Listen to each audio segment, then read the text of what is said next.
हरे कृष्णा भक्तों, स्वागत है आपका अपने चैनल पर प्रभु के भजन में। आज हम मोहिनी एकादशी की व्रत कथा का आनंद लेने वाले हैं। शास्त्रों में मोहिनी एकादशी का व्रत शत्रुओं पर विजय प्राप्त करने के लिए बहुत उत्तम बताया गया है। इस दिन भगवान विष्णु ने मोहिनी अवतार लेकर असुरों का वध किया था। मान्यता है कि इस व्रत को करने से व्यक्ति के सभी पाप दूर हो जाते हैं और व्यक्ति अपने शत्रुओं पर विजय प्राप्त करता है।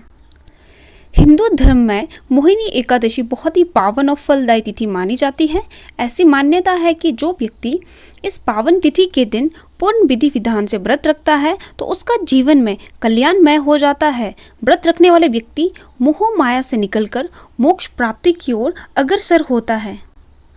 कहा जाता है कि भगवान विष्णु ने मोहिनी रूप धारण किया ताकि अमृत कलश से दानवों का ध्यान भंग किया जा सके। जब भगवान विष्णु ने मोहिनी रूप धारण किया तब दानव उनके मोहिनी रूप को देखकर मोहित हो गए। इस बीच देवताओं ने अमृत कलश से सारे अमृत का पान कर लिया था। तो आइए मोहिनी एकादशी व्रत की कथा का आनंद लेते हैं। साथ में अगर आप इस चैनल पर नए हैं तो इस चैनल को आप ज़रूर सब्सक्राइब कर लीजिए, बेल आइकन को प्रेस कर लीजिए ताकि आपको हर एक नए ज्ञानवर्धक वीडियो का आनंद मिल सके। आइए मोहिनी एकादशी व्रत कथा का आनंद लेते हैं। धर्मराज युधिष्ठिर ने कहा, हे भगवान, मैं आपको नमस्कार करता हूँ। आपने वैशाख मास के कृष्ण पक्ष की एकादशी अर्थात बरुथनी एकादशी के बारे में विस्तार पूर्वक बतलाया। अब आप कृपा करके वैशाख शुक्ल पक्ष एकादशी का क्या नाम है तथा उसकी कथा क्या है, इस व्रत की क्या विधि है, यह सब विस्तार पूर्वक बताएं। भगवान श्री कृष्ण कहने लगे, हे धर्मराज, विशाख मास के शुक्ल पक्ष की एकादशी को मोहिनी एकादशी के नाम से जाना जाता है। मैं आपसे एक कथा कहता हूँ जिसे महर्षि वशिष्ठ ने श्री रामचंद्र जी से कही थी। राजन, आप कृपा ध्यान पूर्वक सुने। मोहिनी एकादशी व्रत कथा। एक समय श्री राम बोले कि हे गुरुदेव, कोई ऐसा व्रत बताइए जिससे समस्त पाप और दुखों का नाश हो जाए। मैंने सीता जी के वियोग में बहुत दुख भोगे हैं। महर्षि वशिष्ठ बोले, हे राम, आपने बहुत सुंदर प्रश्न किया है।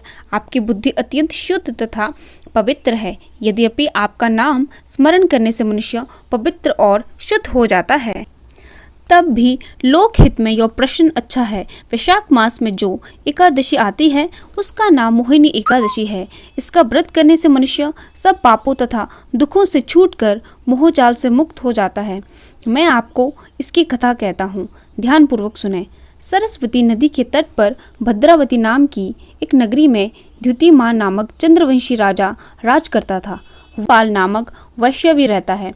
वह अत्यंत धर्मालु और विष्णु भक्त था। उसके नगर में अनेक भोजनालय, प्याऊ कुएं, सरोवर, धर्मशालाएं आदि बनवाए थे। सड़कों पर आम, जामुन, नीम आदि के अनेक वृक्ष भी लगवाए थे। उसके 5 पुत्र थे, सुमना, सबदुब्धि, मेधावी, सुकृति और दृष्टबुद्धि। इनमें से 5वां पुत्र दृष्टबुद्धि महापापी था। वह पितृ आदि को नहीं मानता था। वैश्य दुराचारी मनुष्यों की संगति में रहकर जुआ खेलता और पर स्त्री के साथ भोग विलास करता तथा मध्य मास का सेवन करता था। इसी प्रकार अनेकों कर्मों में वह पिता के धन को नष्ट करता रहता था। इन्हीं कारणों से त्रस्त होकर पिता ने उसे घर से निकाल दिया था। घर से बाहर निकलने के बाद वह अपने गहने एवं कपड़े बेचकर अपना निर्वाह करने लगा। सब कुछ नष्ट हो गया तो वैश्य और दुराचारी साथियों ने उसका साथ छोड़ दिया। अब वह भूखा प्यास से अति दुखी रहने लगा। कोई सहारा ना देख चोरी करना सीख गया। एक बार वह पकड़ा गया तो वैश्य का पुत्र जानकर चेतावनी देकर छोड़ दिया गया, मगर दूसरी बार फिर पकड़ में आ गया। राजाज्ञा से इस बार उसे कारागार में डाल दिया गया। कारागार में उसे अत्यंत दुख दिए गए। बाद में राजा ने उसे नगरी से निकल जाने को कहा। वह नगरी से निकल वन में चला गया। वहाँ वन्य पशु पक्षियों को मारकर खाने लगा। कुछ समय पश्चात वह बहेलिया बन गया और धनुष बाण लेकर पशु पक्षियों को मार मार कर खाने लगा। एक दिन भूख प्यास से व्यथित होकर वह खाने की तलाश में घूमता हुआ कौंडिन्य ऋषि के आश्रम में पहुंच गया। उस समय वैशाख मास था और ऋषि गंगा स्नान कर आ रहे थे। उनके भीगे वस्त्रों के छींटे उस पर पड़ने से उसमें कुछ सद्बुद्धि प्राप्त हुई। वह कुंडिन्य मुनि से हाथ जोड़कर कहने लगा, हे मुने, मैंने जीवन में बहुत पाप किए हैं। आप इन पापों से छूटने का कोई साधारण विंधन का उपाय बताएं।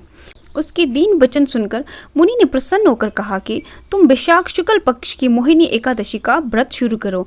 इससे अनेक जन्मों के किए हुए मेरु व्रत जैसे समस्त महापाप भी नष्ट हो जाते हैं। मुनि के वचन सुनकर वह अत्यंत प्रसन्न हुआ और उनके द्वारा बताई गई विधि के अनुसार व्रत करने लगा। हे राम, इस व्रत के प्रभाव से उसके सब पाप नष्ट हो गए और अंत में वह गरुड़ पर बैठकर विष्णु लोक को गया। व्रत से मोह आदि सब नष्ट हो जाते हैं। संसार में इस व्रत से श्रेष्ठ कोई व्रत नहीं है। इसके महात्म्य को पढ़ने से अथवा सुनने से 1000 गोदान का फल प्राप्त होता है। माना जाता है कि एकादशी तिथि को जन्मे जातक का जीवन आध्यात्मिक रूप से बहुत मजबूत होता है। ये कला और रचनात्मक में रुचि रखते हैं। वह विधि पूर्वक का संतान सुख देने वाले होते हैं। ये जातक कूटनीतिक होते हैं और जानते हैं कि कैसे सभी के हित को ध्यान में रखते हुए जीवन में आगे बढ़ना है। भक्तों, तो ये थी मोहिनी एकादशी व्रत कथा। उम्मीद करती हूँ कि आपको ये एकादशी व्रत कथा का आनंद आया होगा और आपका जीवन खुशियों से भरा रहे। शास्त्रों में मोहिनी एकादशी का व्रत बहुत ही फलदायी बताया है। इस व्रत के करने से शत्रु पर विजय प्राप्त करने के लिए बहुत उत्तम है और साथ में आपको मोह जाल से भी उठने का मौका मिलता है और अच्छे कर्म करने लगते हैं। इस दिन भगवान विष्णु ने अवतार लिया ही इसीलिए था ताकि वो असुरों का वध कर सके, या फिर इस दिन भगवान विष्णु ने अवतार लेकर असुरों का वध किया था। और मान्यता है कि इस व्रत के करने से व्यक्ति के सभी पाप आपके नष्ट हो जाते हैं और व्यक्ति अपने शत्रु पर विजय प्राप्त कर लेता है।